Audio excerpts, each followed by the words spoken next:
உன்னுடன் நம்முடன் சிவன் இருக்கின்றாரா, கடவுள் இருக்கின்றாரா அப்படின்னு எப்படி தெரிந்து கொள்வது அப்படிங்கிறத பத்தி தான் நம்ம பார்க்க இருக்கோம்.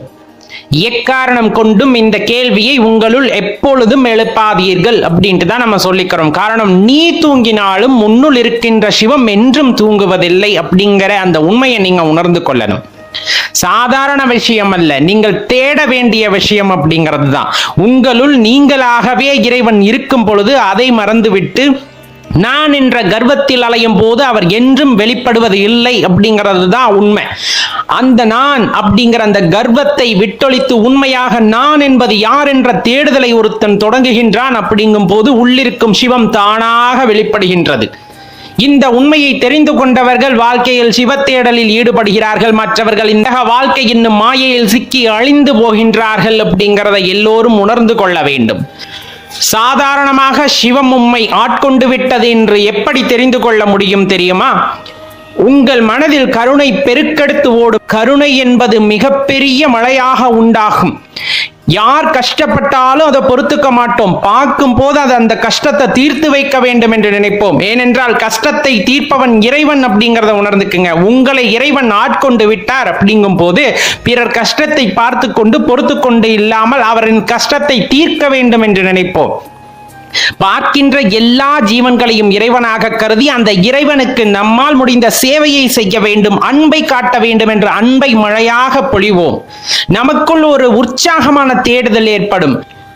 இறைவன் என்னுள் எங்கிருக்கின்றான் என்ற அந்த தேடலானது விடாப்பிடிவாதமாக மிகவும் பிடிவாத குணத்தோடு தேட ஆரம்பிப்போம். அந்த தேடுதல் என்பது உங்களுக்குள் தொடங்கிவிட்டால் இறைவன் உங்களை ஆட்கொண்டு விட்டார் என்பதுதான் அர்த்தம். அதன் பின் நமது வாழ்க்கையை தலைகீழாக மாறும். அதைத்தான் நாம் காண வேண்டும். சாதாரணமாக நாம் கூறுகின்ற நல்லவன் கெட்டவன் என்பதோ, உண்மை பொய் என்பதோ, நன்மை தீமை என்பதோ எதுவும் இல்லை என்பது சிவனை உணர்ந்தவர்களால் மட்டுமே தெரிந்து கொள்ள முடியும்.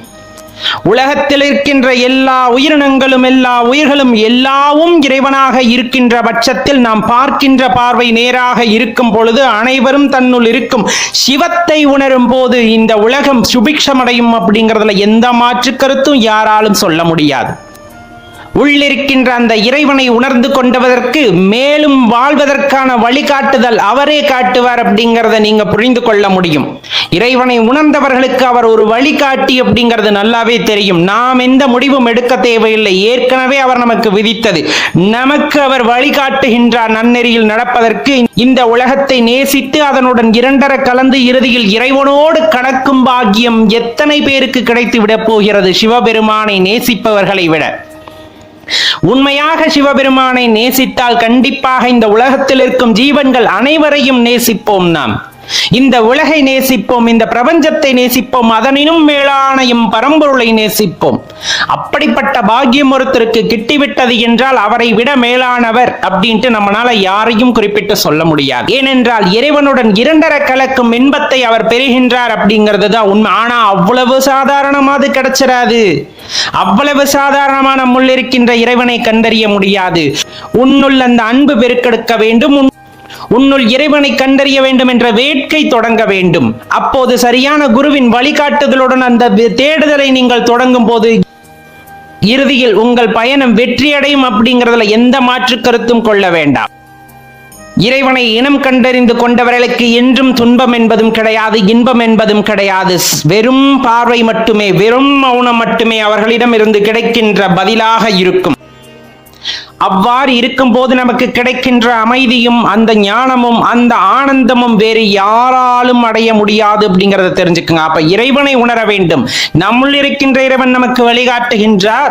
அந்த இறைவன் வழிகாட்டுதலில் நாம் தொடர்ந்து செல்கின்றோம். அந்த இறைவனுடைய நாம் இரண்டர கலக்க வேண்டும் அப்படிங்கிறத தான் இந்த நேரத்துல நீங்க தெரிஞ்சுக்கணும். எல்லாமல் அந்த பரம்பொருள் உம்முள்ளே இருக்கின்றார். தேடு அப்படின்ட்டு தான் சொல்றாங்க சித்தர்களும் ஞானிகளும். உள்ளே தேட வேண்டும், அதனை விட்டுவிட்டு வெளியே தயவு செய்து தேடாதீர்கள். உள்ளே தேடக்கூடிய ஞானம் இல்லாதவர்களுக்குத்தான் புறத்தேடல் அப்படிங்கிறது. அந்த புறத்தேடலிலும் மேலான ஒரு தேடல் அப்படிங்கிறது அகத்தேடல் அப்படிங்கிறத உணர்ந்து கொண்டால் போதும் உம்முள் இருக்கின்ற சிவம் வெளிப்படும். உம்முள் இருக்கின்ற சிவத்தை நீங்கள் உணர்ந்து கொள்ளலாம்.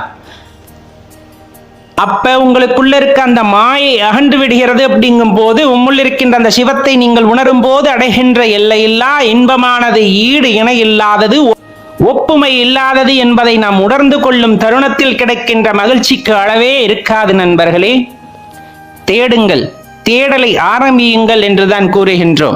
சிவனோட கருணை இருந்தாலோ அல்லது அருள் இருந்தாலோ தான் இந்த தொகுப்பை பார்க்க முடியும் அப்படின்னு தான் நம்ம தலைப்பு வச்சிருக்கோம். உண்மையாலுமே அது நிஜமா அப்படின்னா இது எல்லாத்தினாலையும் பார்க்க முடியும்.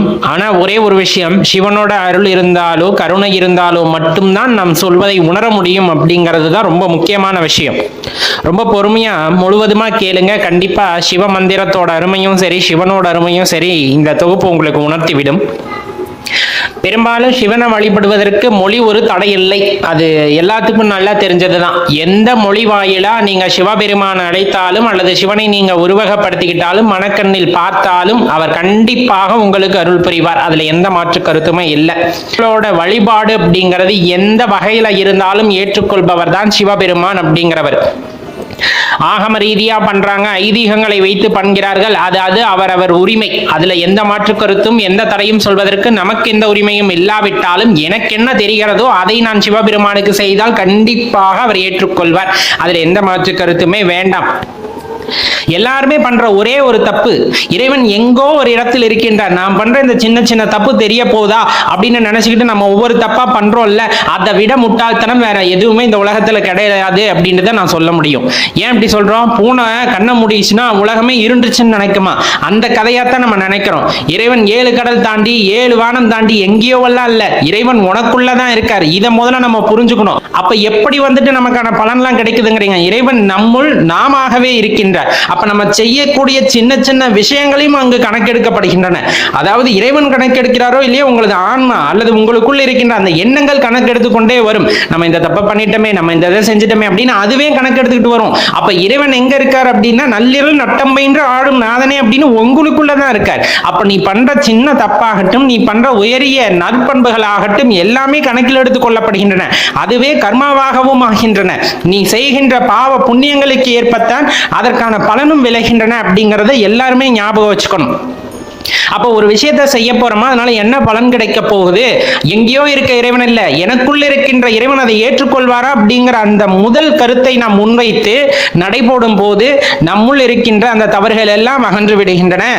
அதன் பின்னர் தான் நாம் ஒழுக்கம் நிறைந்தவர்களாகவும் உண்மையான பக்தி மார்க்கத்தில் செல்லக்கூடியவர்களாகவும் ஆகின்றோம். இதுதான் சிவ தத்துவம் உணர்த்துவது. அதுக்கு அடுத்தாப்புல ரொம்ப முக்கியமா நம்ம சொல்றது ஒரே ஒரு விஷயம் யாருக்குள்ளேயுமே இருக்கக்கூடாது அப்படிங்கிறது தான். இப்ப நான் தொடர்ந்து சிவ வழிபாடு செய்யறேன், சிவனடியாரவே வாழ்ந்துகிட்டு இருக்கேன், அதனால நிறைய பலன்கள் கிடைக்குது, நிறைய சக்திகள் எனக்கு கிடைக்குது அப்படின்னா அதை தவறா பயன்படுத்தக்கூடாது. இன்னொன்னு, இந்த சக்தி எல்லாம் எனக்கு கிடைத்திருச்சு அப்படிங்கிற அகங்காரத்துல ஒருத்தர் இயங்குகிறார் அப்படிங்கும் போது அந்த அகங்காரம் எப்போது அவர் மனதிற்குள் வருகின்றதோ, அவர் சிவபக்தராக இருந்தாலும் சரி, சிவனடியாராக இருந்தாலும் சரி, அந்த அகங்காரம் தலைக்கேறும் போது சிவனருளானது அவர்களை விட்டு விளங்கிவிடும். ஏனென்றால் அகங்காரத்தை அழைத்து தாம் என்ற மமதையை அழித்து வருவதுதான் உயரிய சிவபக்தி அப்படிங்கிறது. அப்ப ஒருத்தருக்கு அந்த தலைகணம் ஏறுது அப்படிங்கும் போதே எல்லாமே போச்சு. அத்தனை வருஷம் 40 வருஷமா நான் தவம் இருந்தேன், 40 வருஷமா பூஜை பண்ணனேன், இவ்வளவு அருள் பெற்றனே அப்படின்னு எவ்வளோ பெருமை பேசிக்கிட்டாலும் அகங்காரம் அப்படிங்கிற ஒரு விஷயம் உங்களுக்கே தெரியாம உங்க தலைக்கு போயிட்டால், நான் தான் பெரியவன், நான் சொல்றதுதான் அப்படிங்கிற மாதிரி உங்க அகந்தையானது ஏறிவிட்டது அப்படின்னா கண்டிப்பா அந்த சிவபக்திக்கு பலன் இல்லாமல் போயிடும். நல்லா தெரிஞ்சுக்குங்க. அதே போலதான் பிற உயிர்களின் மீது அன்பு செலுத்துதல். மனிதனாக பிறந்து விட்டோம், நாம் தான் உயரிய சக்தி படைத்தவர்கள்னா அடுத்த உயிரினங்கள் மீது ஆதிக்கம் செலுத்த நினைத்தாலே அது பெரும் தவறாக போகும் சிவபக்தியில். ஏன்னா இறைவன் அனைத்து உயிரினங்களையும் சம உரிமையுடன் தான் இந்த உலகத்தில் வாழ்வதற்காக அனுமதித்துள்ளார். அந்த இடத்துல உன்னோட நிலைப்பாட்டை உறுதிப்படுத்திக்கிட்டு நான் தான் அனைவருக்கும் பெரியவன் என்ற மமதை விட்டாலே அனைத்து முடிஞ்சு போச்சு. அப்ப சிவபக்தியில அர்த்தம் இல்லாம போயிடும். நம்ம உடன் வாழ்கின்ற உயிரினங்கள், நம் கண்ணுக்கு தெரியாத உயிரினங்கள் எல்லாத்துக்குமே சம உரிமை இந்த உலகத்தில் உள்ளது என்பதை நாம் உணர்ந்து அனைத்து உயிரினங்களுக்குமான அந்த உரிமையை வழங்கி அவர்களுக்கான மரியாதையை செலுத்துவதுதான் ஒரு சிவபக்தனின் கடமை, சிவனடியாரோட கடமை. அது நல்லாவே எல்லாத்துக்குமே தெரிஞ்சிருக்கும். அதை முதல்ல நம்ம தெளிவா கடைபிடிக்கணும். ரொம்ப முக்கியமா சொல்லப்படுறது பொறுமை வேண்டும் அப்படிங்கிறது. எதுக்கு பொறுமை வேண்டும்? சிவபக்திக்கு பொறுமை வேண்டும், சிவனடியார்களுக்கு பொறுமை வேண்டும், சிவனை காண்பதற்கு பொறுமை வேண்டும். நிறைய கேள்விப்பட்டிருப்பீங்க. ஞானிகளாகட்டும், 18 சித்தர்களாகட்டும், நாயன்மார்களாகட்டும், ஏதோ ஒரு வாரத்திலேயோ ஒரு நாள் அவங்க செஞ்ச தவப்பயனாலேயோ மந்திரம் சொன்னதுனாலேயோ வந்துட்டு சிவனோட காட்சிகள் அவங்களுக்கு கிடைத்திருக்காது. பன்னெடும் காலமாக அவர்கள் செய்த தொடர் தியானத்தின் காரணமாகவும் அவர்கள் வைத்திருந்த அந்த பக்தியின் காரணமாகவும் ஏதோ ஒரு நிலையில் அவர்கள் பக்குவப்பட்டதன் பின்னர் தான் அதே போல அந்த உயரிய தன்மையுடைய அந்த இறை ஆற்றல் வந்துட்டு அவங்களுக்கு காட்சி கொடுத்திருப்பார் அப்படிங்கிறது தான் உண்மை.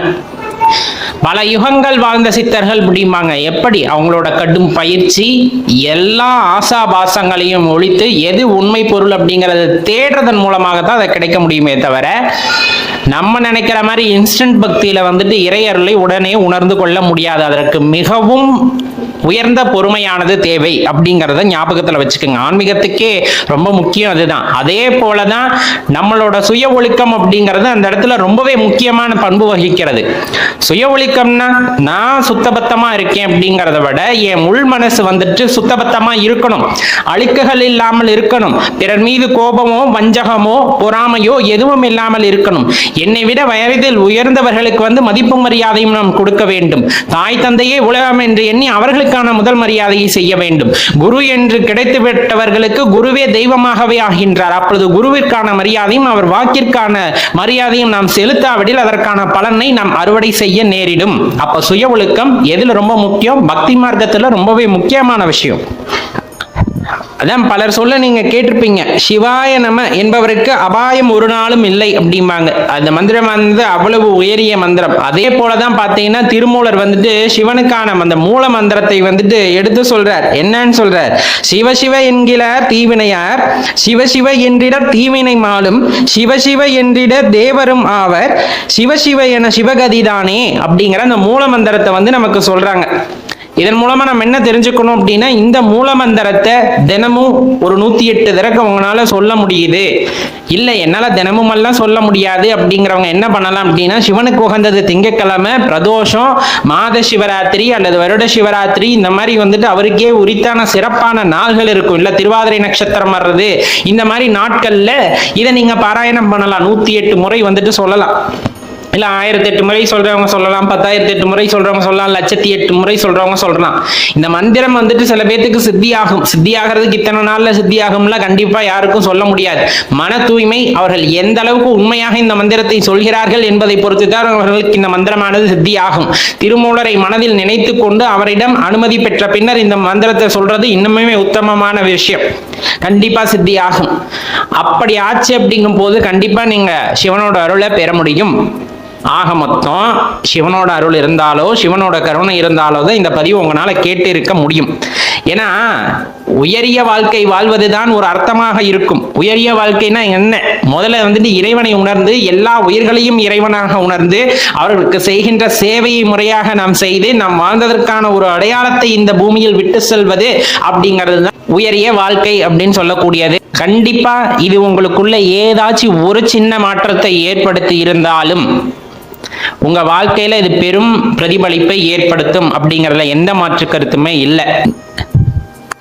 இந்த பதிவு உண்மைதான் அப்படின்னு உங்க மனசுக்கு தோணுச்சு அப்படிங்கும் போது மற்றவர்களும் பயனடையட்டும், மறக்காம உங்க நண்பர்களோடையும் பகிர்ந்து கொள்ளுங்கள் அப்படின்னு கேட்டுக்கொள்கின்றோம்.